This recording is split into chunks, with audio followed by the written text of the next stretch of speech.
400만 원. 현금으로 깔끔하게 처리하시죠. 태수의 목소리가 차갑게 변했습니다. 더 이상 정중한 척하지 않았어요. 어르신, 오늘급 못 내면 상견례 자리 찾아갈 수도 있어요. 창피 주기 싫으시죠? 태수가 협박하듯 덧붙였습니다.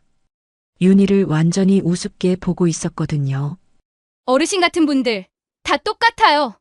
겁만 주면 순순히 돈 내놓거든요. 미나도 비웃으며 거들었습니다. 그런데 윤희가 조용히 입을 열었습니다. 그녀의 눈빛이 순간 달라졌어요. 당신들 10년 전에도 같은 짓 했죠? 그 한마디에 태수와 미나의 얼굴이 굳었습니다. 뭔가 잘못됐다는 걸 직감했거든요. 여러분은 지금 어디서 이 이야기를 보고 계신가요? 댓글로 남겨주세요. 하지만 이 모든 일의 진짜 시작은 시간은 3주 전으로 거슬러 올라갑니다. 그때 윤희에게는 아무도 모르는 비밀이 하나 있었거든요. 과연 무엇이었을까요? 비가 내리는 월요일 오전 서울 종합병원 장례식장 주차장은 검은 양산들로 뒤덮여 있었습니다. 빗방울이 아스팔트 위에서 튀어오르며 작은 물웅덩이들을 만들어냈죠. 경적 소리가 산발적으로 울려 퍼지는 가운데 상가를 찾은 사람들의 발걸음이 분주하게 이어졌습니다. 박윤희는 단정한 회색 카디건에 낮은 구두를 신고 있었어요. 65살의 그녀는 늘 단아한 모습을 유지했습니다. 머리는 짧게 단정하게 정리되어 있었고 얼굴엔 세월의 흔적이 깊게 새겨져 있었죠. 오래된 경차의 와이퍼가 느릿하게 앞유리의 빗물을 쓸어내고 있었어요. 10년도 넘은 낡은 차였지만 윤희는 정성스럽게 관리해 왔거든요. 아이고, 오늘은 일찍 상가만 들렀다가 한복수선 맡기러 가야지. 윤희는 작게 중얼거리며 핸들을 천천히 돌렸습니다. 평생을 조심스럽게 살아온 습관 때문인지 그녀의 운전은 늘 신중했어요. 신호를 충분히 주고 속도도 제한 속도보다 느리게 유지했죠. 주변 운전자들이 짜증을 내도 개의치 않았습니다. 안전이 최우선이었거든요. 그런데 그때였습니다. 좌측에서 검은색 SUV가 깜빡이도 켜지 않은 채 파고들더니 급정거를 했어요. 윤희가 급히 브레이크를 밟았지만 젖은 노면에서 멈춤거리가 길어졌죠. 툭 하는 둔탁한 소리와 함께 그녀의 범퍼가 상대방 차량 뒤쪽에 살짝 닿았습니다. 아이고, 큰일 났네. 윤희는 즉시 비상등을 켰습니다. 가슴이 두근거렸지만 침착함을 유지했어요.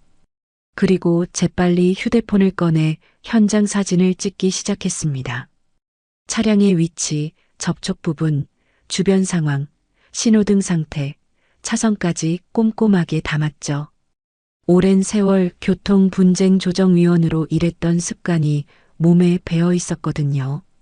비록 은퇴했지만 그때의 경험은 여전히 생생했습니다. SUV 문이 벌컥 열리더니 40대 중반쯤 되어 보이는 남자가 나왔어요. 키가 크고 체격이 좋은 오태수였죠. 그는 목을 감싸쥐며 인상을 찌푸렸습니다. 비싼 양복을 입고 있었고 시계도 꽤 고가로 보였어요. 어르신, 이렇게 운전하시면 어떡해요? 목이 도통 돌아가질 않네요. 태수의 목소리엔 짜증이 묻어났습니다. 하지만 동시에 연기하는 듯한 느낌도 있었어요. 마치 아픈 척을 과장하고 있는 것 같았죠. 윤희는 당황하지 않았습니다. 대신 더욱 정중하게 말했어요. 죄송합니다. 다치신 데는 없으세요? 현장 사진부터 남기겠습니다. 윤희는 계속해서 사진을 찍었습니다. 차량은 물론이고 노면 상태, 차선, 스키드 마크, 충돌 각도까지 빠짐없이 기록했어요. 심지어 주변 CCTV 위치까지 확인했죠. 태수는 그런 그녀의 모습을 보며 당황스러워했습니다. 일반적인 고령 운전자의 반응이 아니었거든요. 이렇게까지 할 필요는. 태수가 말을 더듬었지만 윤희는 멈추지 않았어요. 오히려 더욱 꼼꼼하게 기록을 남겼습니다. 그러자 태수는 주변 시선을 의식하듯 목을 주무르기 시작했어요. 이건 합의로 빨리 끝내요. 병원비의 수리비면 적지 않을 텐데요. 어르신도 시간 아까우시잖아요. 태수의 말투가 은근히 압박적이었습니다. 마치 윤희에게 부담을 주려는 것 같았죠. 빗속에서 그의 표정은 더욱 음침해 보였어요. 하지만 윤희는 흔들리지 않았습니다. 괜찮습니다. 제대로 처리하는 게 맞죠. 몇 분이 지나자 30대 중반의 여성이 나타났습니다. 장민아였죠. 그녀는 깔끔한 정장을 입고 있었고 친근한 미소를 지으며 명함을 꺼냈어요. 안녕하세요. 손해사정사 장민아입니다. 공정하게 사정해드리겠습니다. 미나의 목소리는 부드럽고 신뢰감을 주었습니다. 하지만 윤희는 뭔가 이상함을 느꼈어요. 사고 신고도 하지 않았는데 손해사정사가 이렇게 빨리 나타날 수 있을까요? 어떻게 이렇게 빨리 오셨어요? 윤희의 질문에 미나는 잠시 당황했지만 금세 미소를 되찾았어요. 아, 근처에서 다른 업무를 보고 있었거든요. 마침 연락을 받아서요. 그런데 미나의 행동은 말과 달랐습니다. 윤희의 차는 대충 훑어보더니 태수의 차는 집요하게 촬영하기 시작했거든요. 손전등까지 켜가며 미세한 흠집까지 찾아내는 모습이었어요. 심지어 없던 스크래치까지 있다고 주장했죠. 여기 보세요. 꽤 깊게 긁혔네요. 이건 전체 도색을 해야 할 것 같은데요. 미나가 가리킨 부분을 윤희가 자세히 살펴봤습니다. 하지만 그녀의 눈에는 그렇게 심각해 보이지 않았어요. 오히려 원래부터 있던 상처처럼 보였죠. 경찰은 언제 오나요? 윤희가 조심스럽게 물어봤습니다. 그러자 미나가 고개를 저으며 안타까운 표정을 지었어요. 이 정도 작은 사고라면 굳이 경찰 오시면 몇 시간씩 걸리세요. 두 분 다 바쁘실 텐데 말이죠. 요즘 경찰서도 인력이 부족해서요. 태수는 그 말에 씩 웃었습니다. 마치 모든 게 계획대로 돌아가고 있다는 듯한 표정이었죠. 그 순간 윤희의 눈빛이 잠시 굳었습니다. 뭔가 이상했어요. 너무나 자연스러우면서도 부자연스러운 상황. 마치 연습된 듯한 태수와 미나의 호흡. 서로 모르는 사이라고 했는데 왜 이렇게 척척 맞아떨어지는 걸까요? 윤희는 오랜 경험으로 쌓인 직감이 속삭이는 걸 느꼈습니다. 그럼 보험사 신고는 어떻게 하죠? 아, 그것도 복잡해요. 서류며 뭐며. 현금으로 간단히 정산하시는 게 어떨까요? 어르신께서 과실이 크시니까 병원비랑 수리비 합쳐서 200만 원 정도면 될 것 같은데요. 태수가 은근슬쩍 금액을 제시했습니다. 미나도 고개를 끄덕이며 동조했어요. 맞아요. 보험 처리하면 등급도 올라가고 내년 보험료도 많이 오를 텐데요. 비는 여전히 내리고 있었고 장례식장 주차장의 분위기는 점점 무거워져 갔어요. 윤희는 자신도 모르게 깊은 숨을 들이마셨습니다. 10년 전 며느리 지은이를 지켜주지 못했던 그날의 기억이 스쳐 지나갔거든요. 그날도 이런 비가 내렸었나요? 그때도 이렇게 무력했었나요? 아니, 그때는 정말 무력했었죠. 지은이가 억울함을 호소해도 제대로 도와주지 못했으니까요. 윤희의 손이 휴대폰을 더욱 꽉 쥐었습니다. 이번에는 달라야 했어요. 이번에는 반드시 끝까지 가야 했습니다. 윤희는 조용히 마음속으로 다짐했어요. 더 이상 뒤로 물러설 수는 없었거든요. 미나는 차량 주변을 한 바퀴 더 돌며 꼼꼼하게 살펴봤습니다. 마치 수사관처럼 세심한 모습이었어요. 그녀의 손가락이 SUV의 범퍼를 훑으며 작은 흠집 하나하나를 확인했죠. 비가 계속 내리는 가운데서도 전혀 서두르지 않는 모습이었습니다. 범퍼 교체가 300, 치료비가 200, 렌트비는 별도로 계산해야 하고요. 미나의 목소리는 여전히 부드러웠지만 숫자를 말할 때는 단호했어요. 마치 이미 정해진 가격표를 읽는 것 같았죠. 합의금 400만 원이면 원만하게 정리될 것 같은데요. 윤희는 그 금액을 듣고 잠시 침묵했습니다. 400만 원이라는 게 적은 돈은 아니었거든요. 하지만 그녀가 더 놀란 건 미나의 말투였어요. 마치 이런 상황을 수없이 겪어본 것처럼 능숙했죠. 태수는 숨을 고르며 목을 만졌습니다. 그런데 그때 그가 휴대폰을 꺼내더니 뭔가를 보여줬어요. 목이 쑤셔서 병원이라도 가봐야겠어요. 언제 찍었는지 모를 진단서 사진이었습니다. 화면에는 경추 염좌 의심, 2주간 안정 가료 같은 의학 용어들이 적혀 있었어요. 윤희는 그 진단서를 보며 고개를 갸우뚱했습니다. 사고가 난 지 겨우 10분도 안 됐는데 어떻게 진단서가 있을 수 있을까요? 그 진단서는 언제 받으신 건가요? 윤희의 질문에 태수가 잠깐 당황했지만 금세 대답했어요.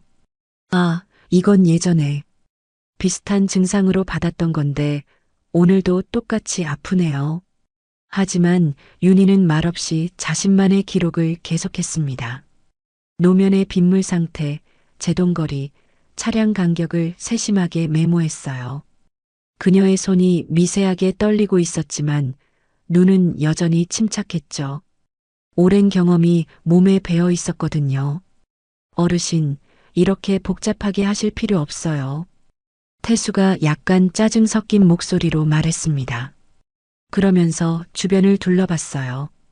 장례식장을 드나드는 사람들의 시선이 이쪽을 향하고 있었거든요. 경찰 부르면 더 복잡해져요. 어르신도 일정이 있으시잖아요. 여기서 이렇게 오래 있으시기도 그렇고요. 실제로 몇몇 사람들이 호기심 어린 눈빛으로 이들을 바라보고 있었어요. 상가에 온 사람들에게는 별로 좋은 구경거리가 아니었죠. 윤희도 그런 시선들을 의식하지 않을 수 없었습니다.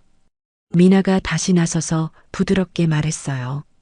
오늘만 정리하시죠. 현금이면 서로 깔끔하잖아요. 보험 처리하면 절차도 복잡하고 어르신 보험료도 올라갈 텐데요. 미나의 목소리는 부드러웠지만 뭔가 훈련되어 있는 느낌이었어요. 마치 이런 대화를 수없이 해본 것처럼 자연스러웠죠. 심지어 상대방의 심리를 꿰뚫고 있는 것 같았습니다. 그런데 현금 400만 원을 어떻게 준비하죠? 은행도 문을 닫을 시간이고요. 윤희의 말에 태수가 씩 웃었어요. 걱정 마세요. 내일까지도 괜찮고 계좌 이체도 되고요. 방법은 얼마든지 있어요. 그런데 그때 태수가 무심코 한마디를 던졌습니다. 예전에 백화점 지하 주차장에서도 비슷한 건으로 처리했는데 말이죠. 그때도 현금으로 깔끔하게 끝났거든요. 그 한마디가 윤희의 귓가에 울렸습니다. 백화점 지하 주차장. 그 말에 윤희의 눈이 미세하게 흔들렸어요. 10년 전 며느리 서지은의 누명 사건이 번개처럼 머릿속을 스쳐 지나갔거든요. 그때도 백화점 지하 주차장이었습니다. 지은이가 쇼핑을 마치고 나오는데 누군가 부딪혔다고 주장했었죠. 그리고 가짜 목격자까지 나타나서 지은이가 먼저 들이받았다고 증언했었어요. 결국 지은이는 억울하게 합의금을 물어야 했고 그 일로 직장까지 그만둬야 했었죠. 윤희는 그때의 기억이 생생했습니다. 지은이가 울면서 억울함을 호소했지만 윤희는 제대로 도와주지 못했어요. 오히려 그냥 조용히 넘어가자고 말했었죠. 사회적 체면과 번거로움을 피하고 싶었거든요. 어르신? 괜찮으세요? 미나의 목소리가 윤희를 현실로 돌아오게 했습니다. 윤희는 고개를 끄덕이며 침착함을 되찾았어요. 네, 괜찮습니다. 그럼 연락처와 견적 내역을 문자로 좀 보내주세요. 물론이죠. 전화번호 알려주시면 바로 보내드릴게요. 미나가 휴대폰을 꺼내며 친절하게 말했어요. 하지만 윤희는 뭔가 더 알아봐야겠다는 생각이 들었습니다. 혹시 보험사 쪽으로는 신고 안 하시는 건가요? 아직은 안 했어요. 어차피 합의로 끝날 것 같으니까요. 신고하면 오히려 복잡해지거든요. 태수의 대답이었습니다. 하지만 윤희에게는 그 말이 이상하게 들렸어요. 보통은 사고가 나면 일단 보험사에 신고부터 하는 게 순서였거든요. 그럼 내일까지 생각해보고 연락드리죠. 윤희는 조심스럽게 인사하고 차로 돌아갔습니다. 태수와 미나는 서로 눈짓을 주고받으며 무언가 대화를 나누는 것 같았어요. 하지만 윤희는 그들을 직접 보지 않고 천천히 차에 올랐죠. 차 안에 앉자 빗소리가 더욱 또렷하게 들렸습니다. 와이퍼가 규칙적으로 움직이며 앞유리에 빗물을 쓸어내고 있었어요. 윤희는 시동을 걸지 않고 잠시 그 자리에 앉아 있었습니다. 룸미러를 통해 뒤를 보니 태수의 SUV가 보였어요. 윤희의 시선은 자연스럽게 그 차의 번호판에 고정됐습니다. 12어 34 앞에 몇 글자만 보였지만 충분했어요. 윤희는 그 번호를 마음속으로 되뇌며 기억했습니다. 백화점 지하주차장. 윤희가 작게 중얼거렸어요. 그 말이 단순한 실수였을까요? 아니면 정말로 이런 일을 자주 하는 사람들일까요? 윤희의 마음속에 의심이 자라나기 시작했습니다. 휴대폰을 꺼내 통화 목록을 확인했어요. 며느리 지은이의 번호가 보였습니다. 10년 동안 제대로 연락하지 못했던 지은이, 그때 지켜주지 못했던 미안함이 가슴을 짓눌렀어요. 이번에는 달라야 해. 윤희는 다짐하며 시동을 걸었습니다. 와이퍼가 더욱 빠르게 움직이기 시작했고 앞길이 조금씩 선명해졌어요. 하지만 윤희의 마음속에는 여전히 많은 의문이 남아 있었습니다. 과연 이것이 단순한 교통사고일까요? 아니면 더 큰 음모의 시작일까요? 윤희는 핸들을 꽉 쥐고 천천히 주차장을 빠져나갔습니다. 비는 여전히 내리고 있었고 그녀의 결심은 점점 단단해져 가고 있었어요. 밤이 깊어진 윤희의 좁은 거실은 형광등 하나로만 밝혀져 있었습니다. 오래된 소파와 낡은 장롱이 공간을 꽉 채우고 있었죠. 벽에는 가족 사진들이 걸려 있었지만 어느 것 하나 최근 것은 없었어요. 아들 성우가 소파에 앉아 한숨을 내쉬며 말했습니다. 엄마, 그냥 드려요. 상견례 앞두고 일 키우기 싫어요. 성우는 36살이었지만 여전히 어머니 앞에서는 아이 같았어요. 그의 옆에 앉은 며느리 지은은 조용히 고개를 숙이고 있었습니다. 10살이나 어린 지은이었지만 그녀의 어깨는 무거운 짐을 진 것처럼 처져 있었죠. 400만 원이면 우리한테는 큰 돈이에요. 지은의 목소리는 작고 떨렸습니다. 그녀는 10년 전 그 사건 이후로 제대로 된 직장을 구하지 못했거든요. 간간히 하는 아르바이트로는 생활비를 대기도 빠듯했어요. 윤희는 아무 말 없이 거실 한쪽 낡은 서랍장으로 걸어갔습니다. 서랍을 열자 오래된 물건들이 가득했어요.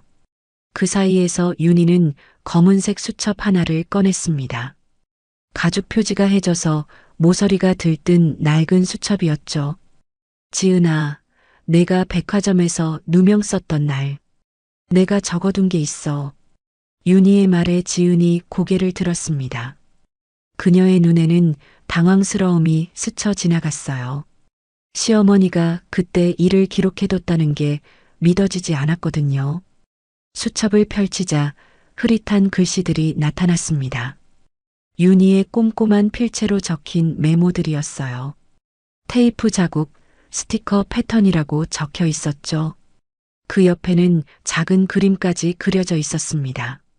이게 뭐예요? 지은이 조심스럽게 물어봤습니다. 윤희는 수첩을 지은에게 보여주며 설명했어요. 그때 가해자 차 번호판이야. 앞부분만 보였는데 테이프로 가린 부분이 있었거든. 그리고 범퍼에 특이한 스티커가 붙어 있었어. 사실 윤희는 그때도 뭔가 이상하다고 느꼈었습니다. 하지만 지은이가 빨리 합의하자고 해서 그냥 넘어갔었죠. 지금 생각해보니 그때도 조작된 사고였을 가능성이 높았어요. 그런데 왜 이걸? 지은의 질문에 윤희가 깊은 한숨을 내쉬었습니다.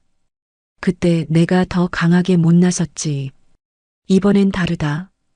윤희의 목소리에는 후회와 결심이 동시에 묻어났습니다.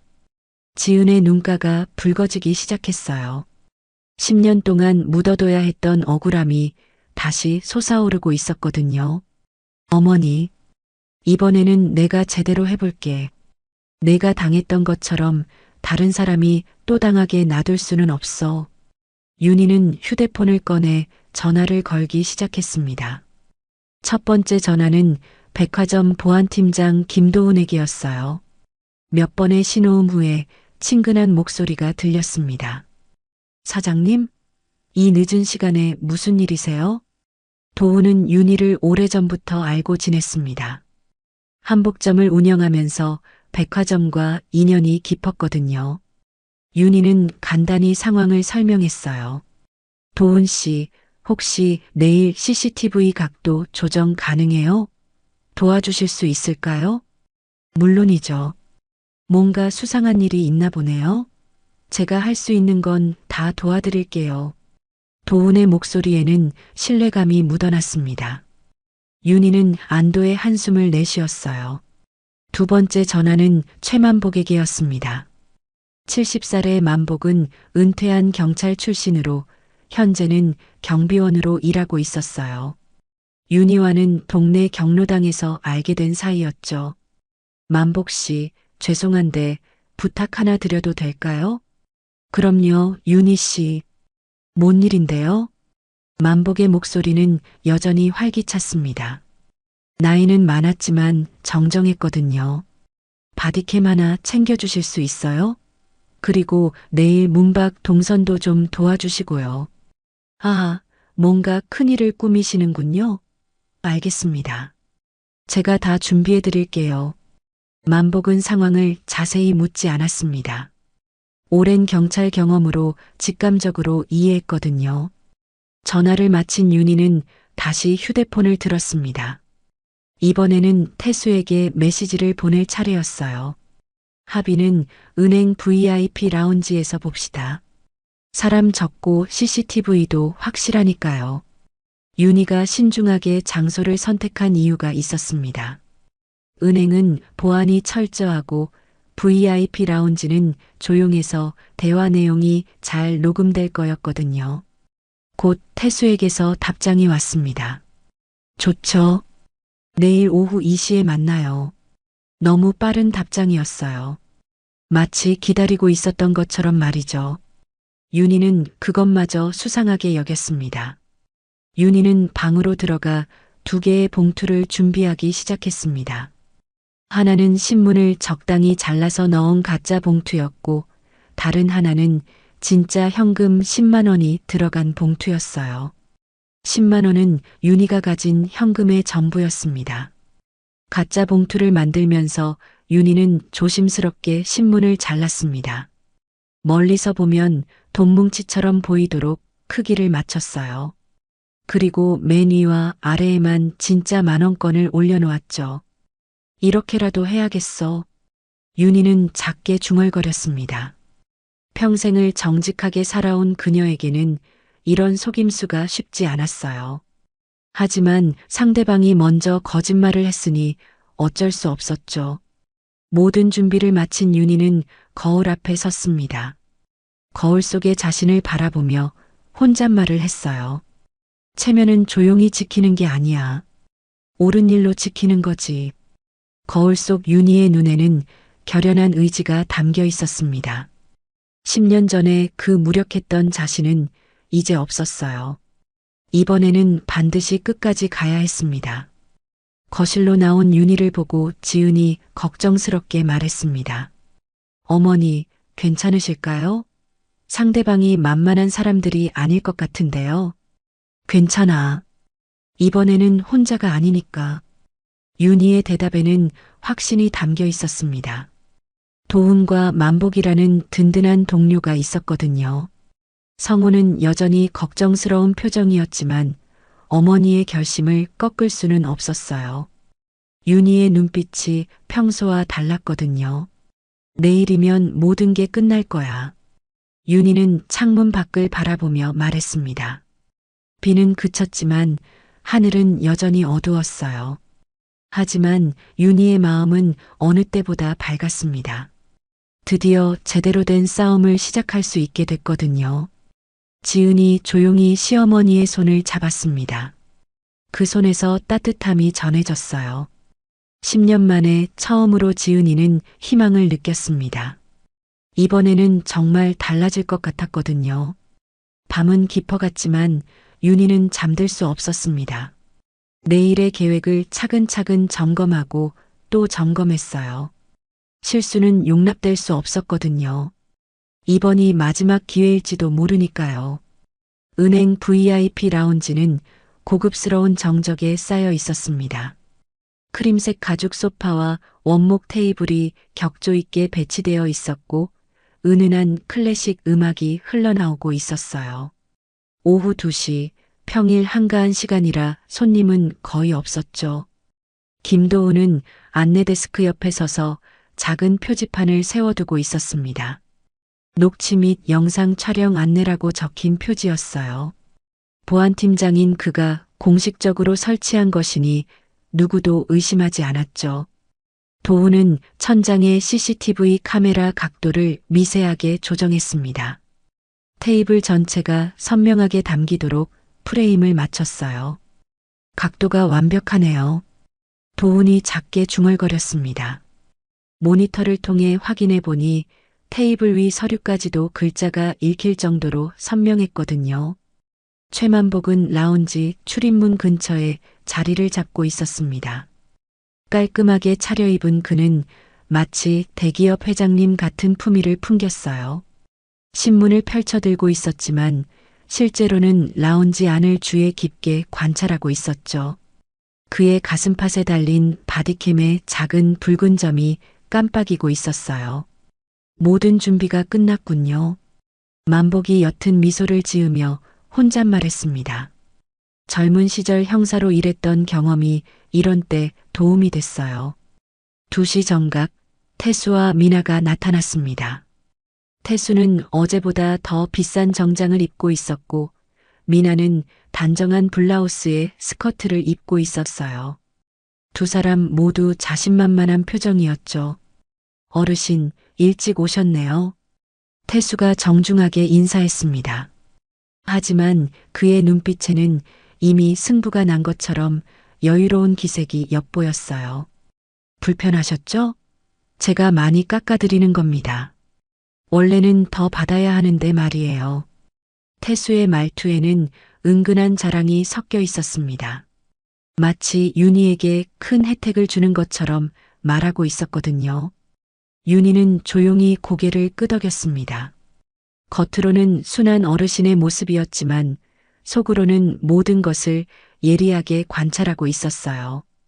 미나가 가방에서 서류를 꺼냈습니다. 미리 준비해온 합의서였어요.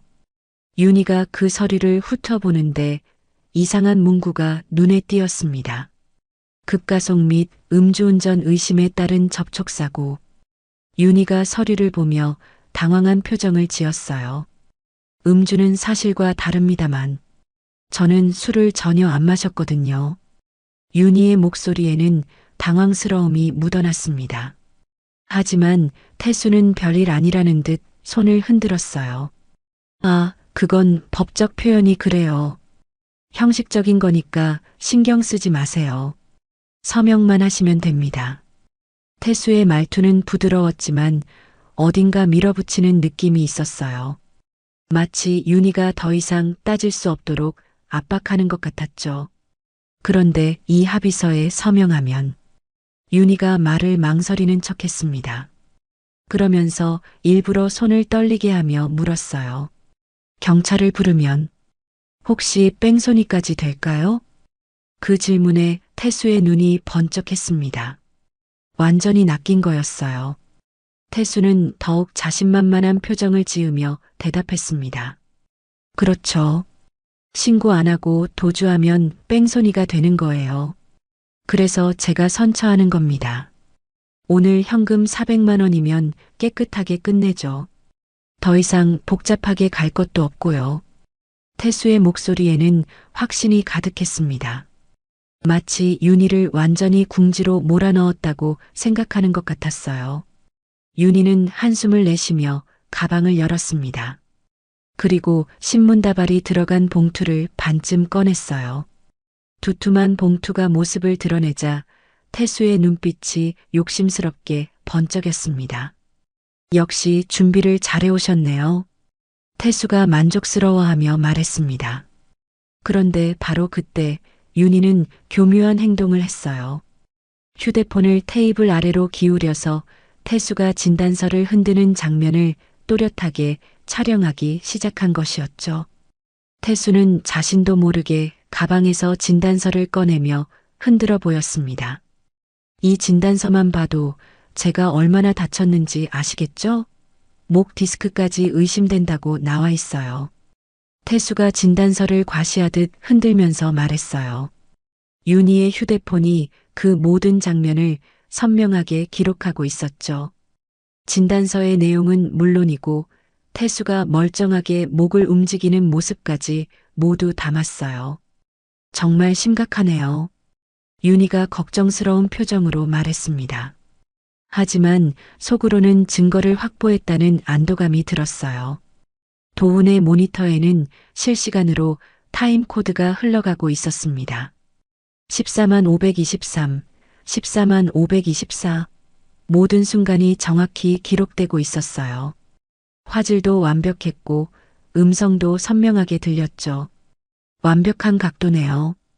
도훈이 모니터를 보며 만족스러워했습니다.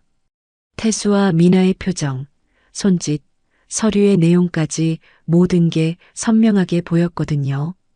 만복은 출입문 손잡이에 손을 가볍게 올려놓고 있었습니다. 혹시 상황이 급변할 경우를 대비한 거였어요. 그의 바디캠도 계속 작동하고 있었죠. 그럼 이제 서명하시죠. 미나가 펜을 내밀며 말했습니다. 그녀의 목소리는 여전히 친절했지만 눈빛은 차가웠어요. 윤희가 펜을 받아들었습니다. 하지만 서명하기 직전에 잠시 멈췄어요. 혹시 이 일을 다른 곳에서도 하신 적이 있나요? 윤희의 질문에 태수가 당황했습니다. 무슨 말씀이세요? 어제 백화점 지하주차장 얘기를 하셨잖아요. 그때도 이렇게 합의하셨다고요. 윤희의 말에 태수와 미나가 서로 눈빛을 주고받았습니다. 뭔가 이상하다는 걸 눈치챈 거였어요. 아, 그건 그냥 예전 일이었어요. 태수가 어색하게 웃으며 대답했습니다. 하지만 그의 표정에는 당황스러움이 역력했어요. 윤희는 그런 태수의 반응을 놓치지 않았습니다. 모든 게 계획대로 진행되고 있었거든요.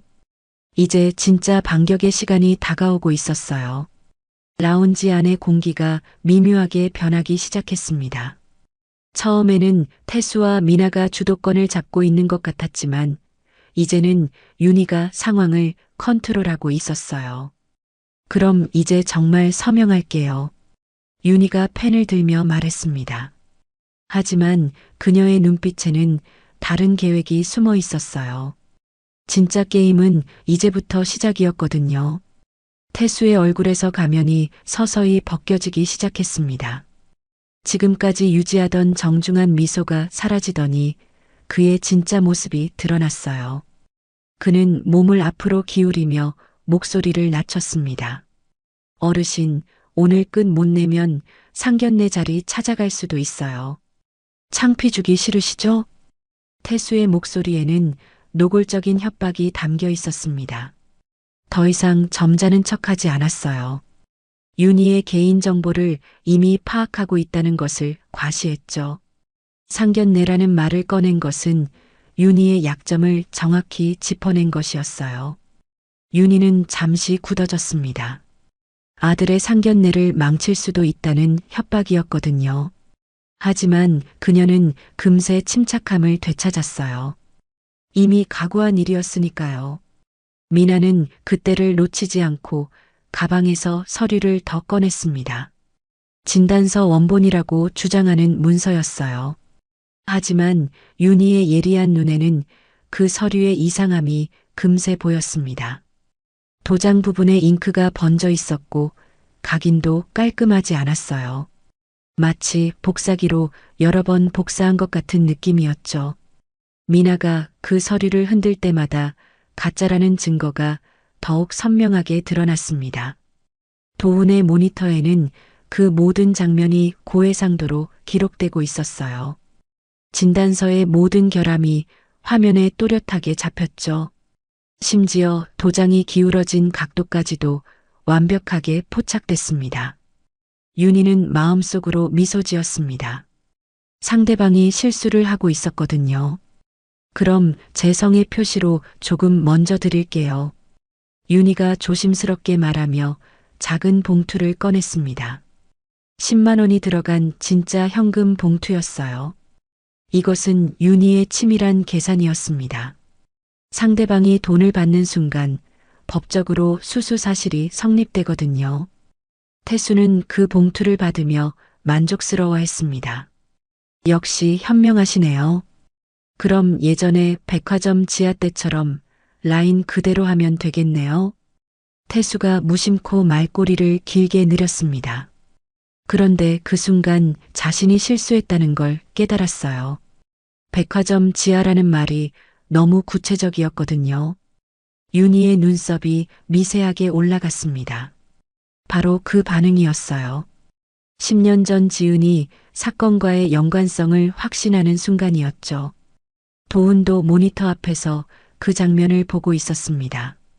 그의 손에 든 볼펜이 멈췄어요. 뭔가 중요한 단서가 나왔다는 걸 직감했거든요. 미나는 서둘러 화제를 돌리려 했습니다. 합의서에 사인하시면 이후 진단 추가도 가능하고요. 더 아픈 곳이 생기면 언제든 연락 주세요. 미나의 말은 더욱 노골적이었습니다. 추가로 돈을 더 뜯어낼 수도 있다는 뜻이었거든요. 이미 사기 의도가 명확하게 드러나고 있었어요. 윤희는 합의서를 천천히 넘기기 시작했습니다. 마치 꼼꼼히 읽어보는 것처럼 시간을 벌었어요. 사실은 모든 증거가 충분히 녹화될 때까지 기다리고 있었거든요. 만복은 라운지 밖에서 나가는 동선을 다시 한번 체크했습니다. 혹시 상황이 급변할 경우를 대비한 거였어요. 그의 바디캠도 계속 작동하고 있었죠. 어르신, 요즘 보험사가 정말 깐깐해요. 현금이 답이죠. 태수가 다시 한번 현금 거래를 강조했습니다. 보험사 개입을 차단하려는 의도가 뻔했어요. 정상적인 절차를 밟으면 자신들의 사기 행각이 들통날 게 뻔했거든요. 라운지의 에스프레소 머신이 짧게 소리를 냈습니다. 윤희는 그 소리를 들으며 깊은 심호흡을 했어요. 이제 정말 마지막 순간이 다가왔다는 걸 느꼈거든요. 10년 전 지은이를 지켜주지 못했던 그 순간이 다시 떠올랐습니다. 그때의 무력함, 그때의 후회가 가슴을 짓눌렀어요. 하지만 이번에는 달랐습니다. 이번에는 혼자가 아니었고 준비도 철저했거든요. 좋아요. 그럼 마지막으로 차량 번호 한 번만 확인해 주세요. 윤희가 고개를 들며 말했습니다. 그 순간 라운지 안의 공기가 완전히 달라졌어요. 윤희의 눈빛에서 더 이상 당황스러워하는 어르신의 모습은 찾아볼 수 없었습니다. 대신 냉정하고 예리한 시선이 태수와 미나를 관통했어요. 마치 오랫동안 숨겨두었던 진짜 정체성이 드러나는 순간이었죠. 태수와 미나는 그 변화를 감지했습니다. 뭔가 이상하다는 걸 직감했어요. 지금까지 순순히 따라오던 상대방이 갑자기 달라진 거였거든요. 차량 번호요? 태수가 조심스럽게 물어봤습니다. 그의 목소리에는 경계심이 묻어났어요. 윤희는 천천히 고개를 끄덕였습니다. 이제 모든 카드를 테이블 위에 올려놓을 시간이었어요. 10년 동안 참아왔던 분노와 정의감이 하나로 뭉쳐지는 순간이었죠. 도훈의 모니터에는 여전히 타임 코드가 흘러가고 있었습니다. 모든 것이 기록되고 있었어요. 이제 곧 진실이 밝혀질 것이었습니다. 만복도 긴장을 늦추지 않고 있었습니다. 상황이 어떻게 전개될지 모르니까요. 하지만 그의 눈빛에는 확신이 있었어요. 윤희가 뭔가 큰 그림을 그리고 있다는 걸 알았거든요. 라운지 안은 고요했습니다. 하지만 그 고요함 속에는 폭풍 전의 정적 같은 긴장감이 흐르고 있었어요. 이제 진짜 승부가 시작될 것이었습니다. 윤희는 천천히 가방에서 낡은 수첩을 꺼냈습니다. 검은 가죽 표지가 해진 그 수첩은 세월의 흔적이 역력했어요. 태수와 미나의 시선이 그 수첩에 고정됐죠. 10년 전 우리 며느리가 누명 썼던 날 제가 적은 메모예요. 윤희의 목소리는 차분했지만 단호했습니다. 그녀가 수첩을 펼치자 흐릿한 필체의 글씨들이 나타났어요. 테이프 자국, 보험사 내부 코드 스티커 패턴. 윤희가 수첩의 내용을 읽어주었습니다. 그런데 그 순간 태수의 얼굴이 새파랗게 변했어요. 윤희가 가리킨 스티커 패턴이 지금 태수 차량에 붙어 있는 것과 정확히 일치했거든요. 10년 전에도 오늘도 똑같은 보험사 내부 코드 스티커가 사용됐던 것이었습니다. 미나의 눈동자가 불안하게 흔들리기 시작했어요. 그건 우연. 태수가 말을 시작했지만 끝맺지 못했습니다. 너무나 명확한 증거 앞에서 변명할 말이 없었거든요. 윤희는 냉정하게 계속했습니다. 게다가 당신 같은 멘트를 썼죠. 백화점 지하. 그때도 현금이면 깔끔하다고 했어요. 윤희의 말에 태수와 미나는 서로를 바라봤습니다. 자신들이 완전히 함정에 빠졌다는 걸 깨달은 거였어요. 바로 그때 도훈이 안내데스크에서 손짓을 했습니다. 녹화와 녹취가 완료됐습니다. 도훈의 목소리는 침착했지만 확신에 차 있었어요. 모든 증거가 완벽하게 기록됐다는 뜻이었죠. 만복의 무전기에서 짧은 신호음이 들렸습니다. 123 신호, 모든 준비가 끝났다는 사인이었어요. 윤희는 테이블 위에 신문다발 봉투를 열어 보였습니다. 안에서 잘린 신문 조각들이 쏟아져 나왔어요. 이건 미끼였어요. 대신 이 10만 원은 진짜입니다. 수수 사실성이 확보됐죠. 윤희의 말에 태수는 자신이 완전히 당했다는 걸 깨달았습니다. 법적으로 금품 수수가 성립된 상황이었거든요. 태수가 자리에서 벌떡 일어났습니다. 도망치려는 듯 출입문 쪽으로 향했어요. 하지만 만복이 이미 문 앞을 막고 서 있었습니다. 거기까지입니다. 만복의 목소리는 나이에 비해 단단했어요. 오랜 경찰 경험으로 다져진 위압감이 있었죠. 라운지 매니저가 나타나 문을 잠갔습니다. 동시에 지구대 경찰들이 문 밖에 대기하고 있다는 게 보였어요. 모든 것이 치밀하게 계획된 작전이었습니다. 이게 다 함정이야. 태수가 분노에 찬 목소리로 소리쳤습니다. 하지만 윤희는 전혀 동요하지 않았어요. 아니요, 기록이죠. 윤희의 대답은 간단 명료했습니다. 함정이 아니라 진실을 밝혀내는 과정이었거든요. 미나는 이미 체념한 표정이었습니다. 자신들의 수법이 완전히 노출됐다는 걸 알았거든요. 10년 동안 써먹던 사기 기법이 드디어 발각된 것이었어요.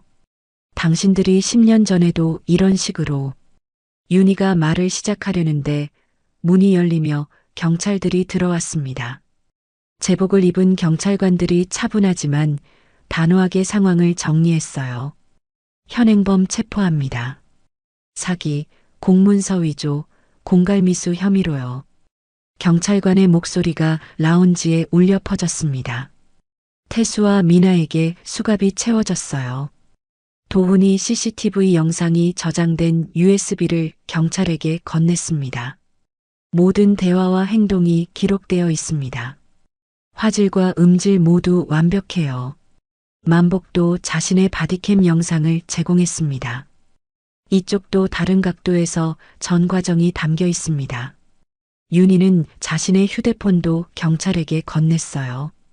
진단서 조작 장면도 여기 있습니다. 모든 증거가 완벽했습니다. 태수와 미나는 더 이상 변명할 여지가 없었어요.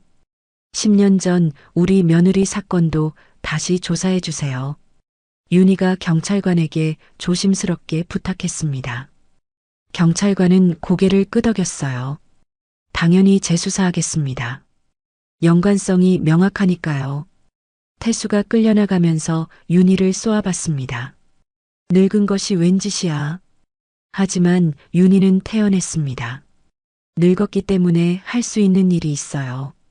젊을 때는 몰랐지만요. 미나는 체념한 채 고개를 숙이고 있었습니다.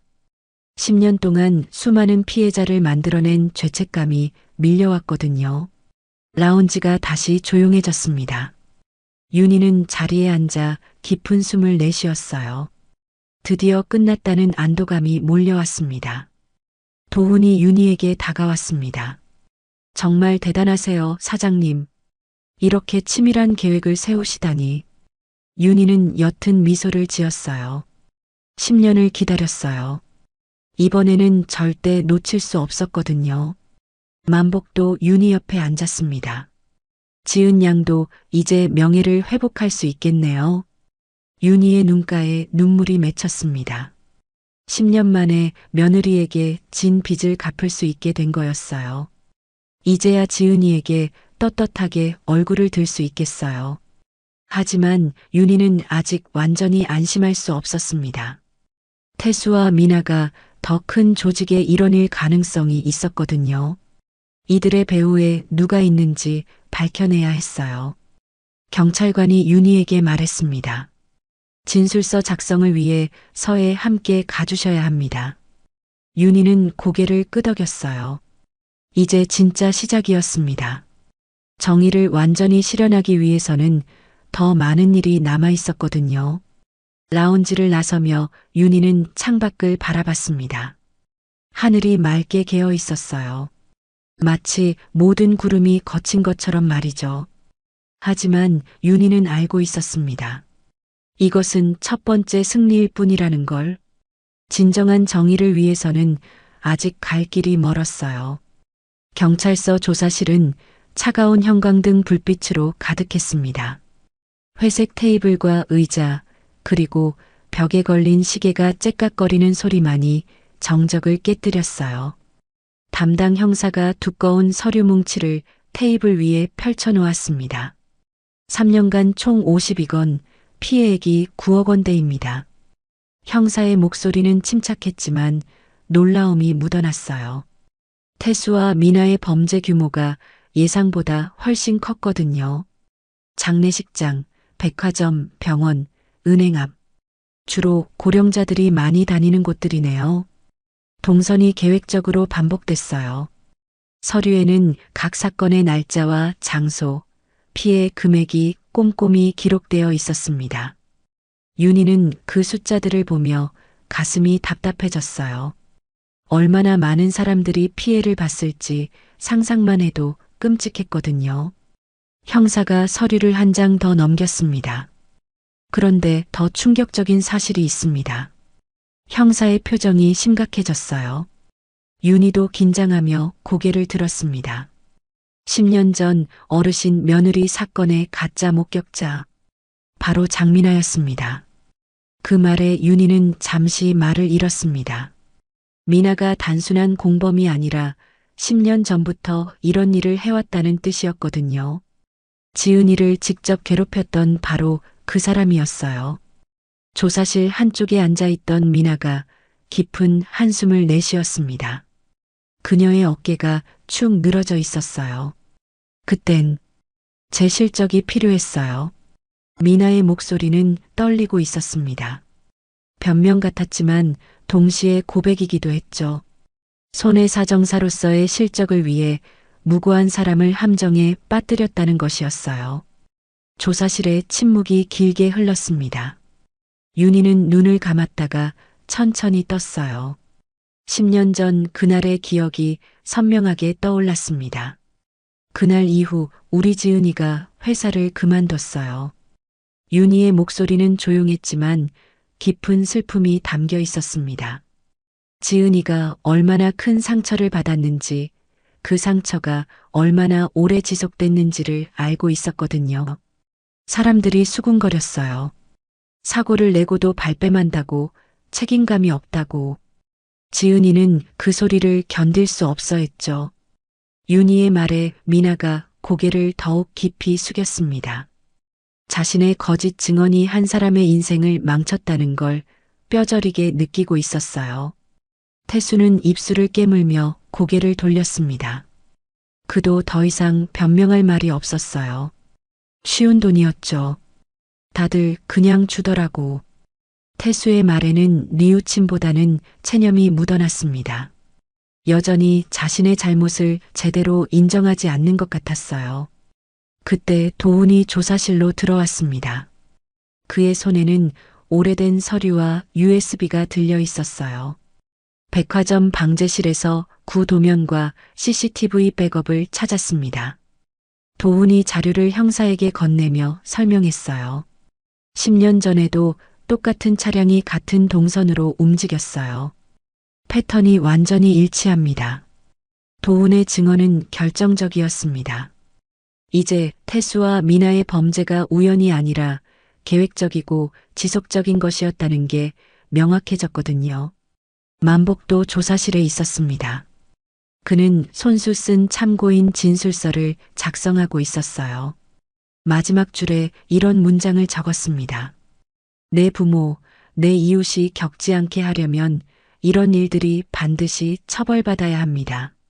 만복의 글씨는 또박또박했고 마음이 담겨 있었어요. 오랜 경찰 경험으로 이런 범죄의 심각성을 잘 알고 있었거든요. 형사가 전화를 받기 시작했습니다. 사건이 언론에 보도되면서 다른 피해자들의 신고가 줄줄이 들어오고 있었어요. 할머니가 300만 원을 뜯겼어요. 초보라서 무서워서 그냥 줬는데 알고 보니 사기였네요. 전화 속 목소리마다 떨림과 분노가 섞여 있었습니다. 그동안 숨어 지내던 피해자들이 용기를 내어 신고하기 시작한 거였어요.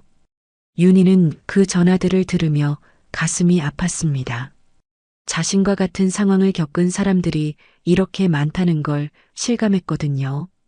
형사가 전화를 끊고 윤희에게 말했습니다. 피해금 반환 청구 절차를 도와드리겠습니다. 다른 피해자분들도 마찬가지고요. 형사의 말에 윤희가 깊게 허리를 숙여 인사했습니다. 정말 감사합니다.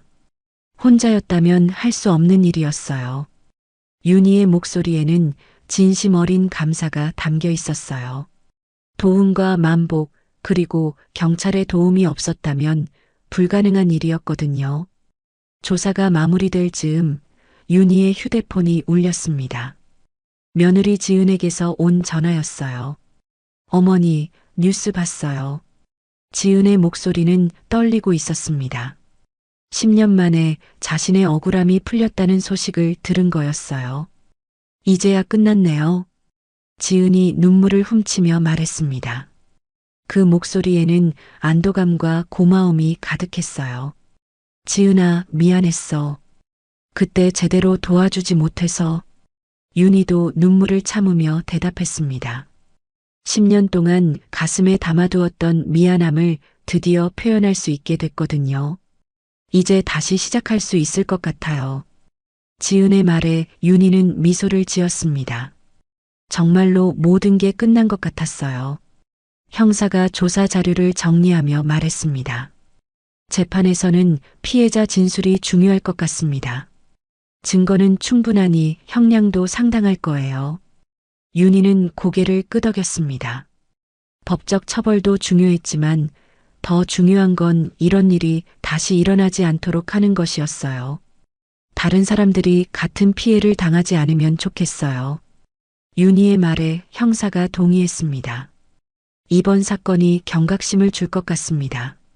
많은 사람들이 조심하게 될 거예요. 조사실을 나서며 윤희는 깊은 숨을 들이마셨습니다. 10년 만에 진실이 밝혀졌고 정의가 실현됐어요. 하지만 동시에 새로운 시작이기도 했습니다. 앞으로도 이런 일들과 맞서 싸워야 할 때가 올 것 같았거든요. 하지만 이제 윤희는 자신감이 있었습니다.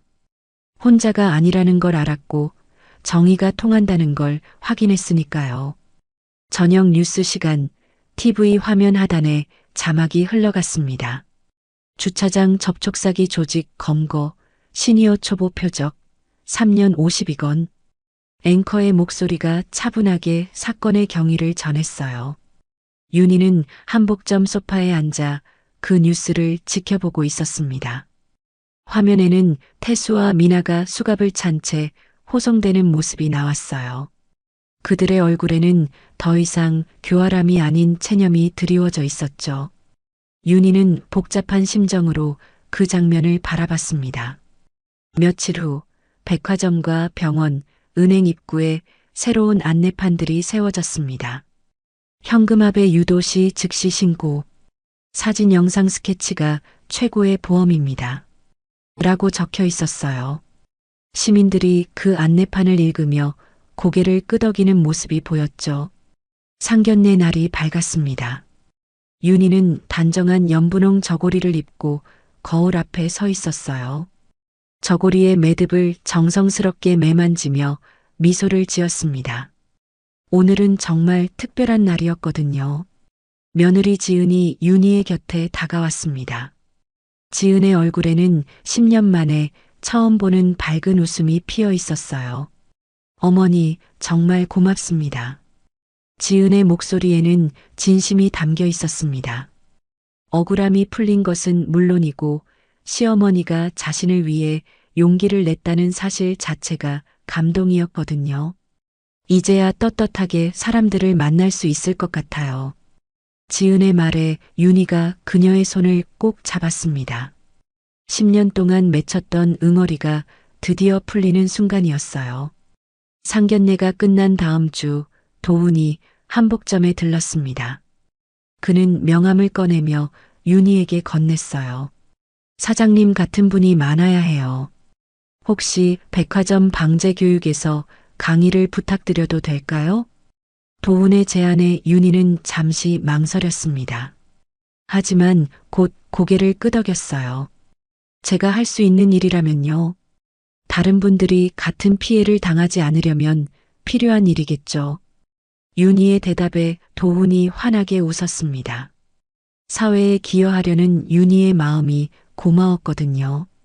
만복도 한복점에 놀러 왔습니다. 그는 특유의 유머러스한 말투로 농담을 던졌어요. 다음번에는 문 대신 하트로 막아드리지요. 만복의 말에 윤희와 도훈이 터져나오듯 웃었습니다.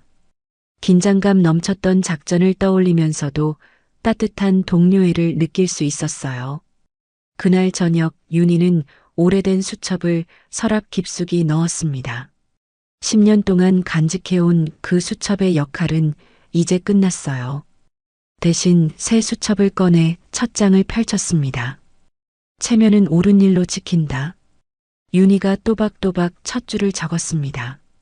이제 새로운 인생의 원칙이 될 문장이었어요. 조용히 참는 것이 체면이 아니라 옳은 일을 하는 것이 진짜 체면이라는 깨달음이었죠. 며칠 후 윤희는 가게 문 앞에 작은 팻말을 걸었습니다. 현금압의 금유도 시 즉시 112라고 적혀 있었어요. 한복을 맞추러 온 손님들이 그 팻말을 보고 고개를 끄덕이며 사진을 찍었습니다. 사장님이 직접 겪으신 일이라고 들었어요. 정말 용감하시네요. 한 손님이 감탄하며 말했습니다. 윤희는 겸손하게 웃으며 대답했어요. 용감한 게 아니라 해야 할 일을 했을 뿐이에요. 빗줄기가 완전히 거친 어느 저녁, 한복점의 유리창에 노을이 번지고 있었습니다. 주황빛과 분홍빛이 어우러진 하늘이 정말 아름다웠어요. 윤희는 그 노을을 바라보며 잔잔한 미소를 지었습니다. 가게 안에는 고객들이 한복을 골라보고 있었어요. 젊은 커플이 상견례 한복을 맞추러 온 것 같았죠. 윤희는 그들을 보며 행복해했습니다. 새로운 시작을 돕는 일이 얼마나 의미 있는지 새삼 느꼈거든요. 사장님, 이 저고리 정말 예뻐요. 젊은 여성이 연분홍 저고리를 들고 말했습니다. 윤희가 상견례 때 입었던 것과 같은 색깔이었어요. 좋은 날에 입으실 거니까 더욱 예쁘실 거예요. 윤희의 말에 커플이 행복하게 웃었습니다. 윤희도 그들의 웃음을 보며 따뜻한 기분이 들었어요. 해가 완전히 지고 가게 문을 닫을 시간이 되었습니다. 윤희는 하루를 정리하며 생각에 잠겼어요. 몇 달 전만 해도 상상할 수 없었던 변화들이었죠. 정의는 멀리 있지 않았습니다. 기록하는 손과 멈추지 않는 용기 속에 있었어요. 윤희는 그 사실을 몸소 깨달았습니다. 작은 시민 한 명의 용기가 얼마나 큰 변화를 만들 수 있는지도 말이에요. 가게 불을 끄며 윤희는 마지막으로 한 번 더 생각했습니다. 혹시 내일 누군가가 억울한 일을 당한다면, 혹시 누군가가 현금을 재촉받는다면 그 자리에서 기록하고 신고해야 한다고 말이에요. 윤희의 하루는 이렇게 끝났지만 그녀가 만든 변화는 계속 이어질 것이었습니다. 더 많은 사람들이 용기를 낼 것이고 더 많은 진실이 밝혀질 것이었어요. 거리의 가로등이 하나둘 켜지기 시작했습니다. 윤희는 집으로 향하는 발걸음을 옮겼어요.